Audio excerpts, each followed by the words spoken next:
அனைவருக்கும் காலை வணக்கம். இன்னைக்கு மார்ச் 3ஆம் தேதி திங்கட்கிழமை. இந்திய தொழில்துறையின் தந்தை ஜம்ஷெட்ஜி நுசர்வான்சி டாட்டா இந்திய தொழில்துறையின் தந்தை அப்படின்னு சொல்லி அழைக்கப்படுறார். இந்திய பொறியியலின் தந்தை விஸ்வேஸ்வரய்யா. இந்த விஸ்வேஸ்வரய்யா கர்நாடக மாநிலம். ஆனால் இந்திய தொழில்துறையின் தந்தை ஜம்ஷெட்ஜி நுசர்வான்சி டாட்டா குஜராத் மாநிலம் நவசாரி என்ற இடத்தில் பிறந்தவர். 1839 பார்சி குடும்பத்தைச் சேர்ந்தவர். இவர்களது குலத்தொழில் புரோகிதம். அதாவது ஐயர்னு சொல்கிறவனா, புரோகிதர் அப்படின்னா என்ன சொல்கிறது, புரோகிதம் செய்கிறவங்க.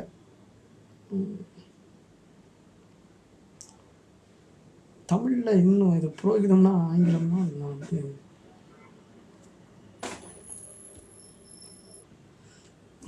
கிராமத்து பாசையில் சொன்னால் பூசாரின்னு ஞாபகம் வச்சுக்கங்களேன், புரோகிதம்னா.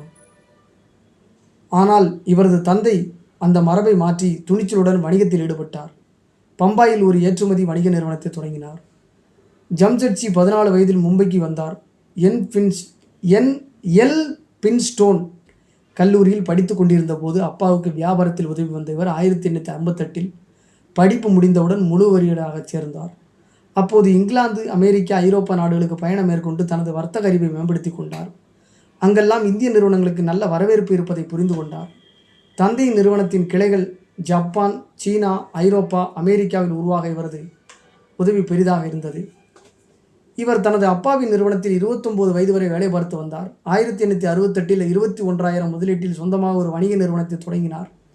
திவாலாகி போன ஒரு எண்ணெய் ஆலையை வாங்கி அதை பருத்தி ஆலையாக மாற்றி அதற்கு அலெக்சாண்டிரா மில்ஸ் என்று பெயரிட்டார். 2 வருடங்களுக்கு கழித்து இந்த ஆலையை நல்ல லாபத்துக்கு விற்றார்.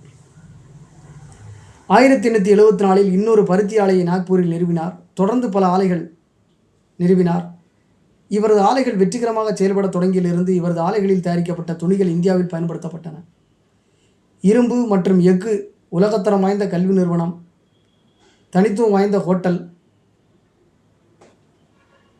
மற்றும் நீர்மின் நிலையம் ஆகியவற்றை நிறுவ வேண்டும் என்று 4 இலக்குகளை வகுத்துக்கொண்டு அவற்றை எட்டுவதற்கு தன் வாழ்வை அர்ப்பணித்துக் கொண்டார்.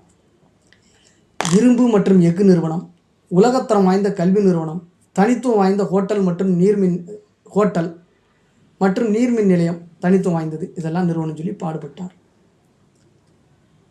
தன் வாழ்வை அர்ப்பணித்தும் கொண்டார், டெடிகேஷன் பண்ணிட்டார். தற்போதைய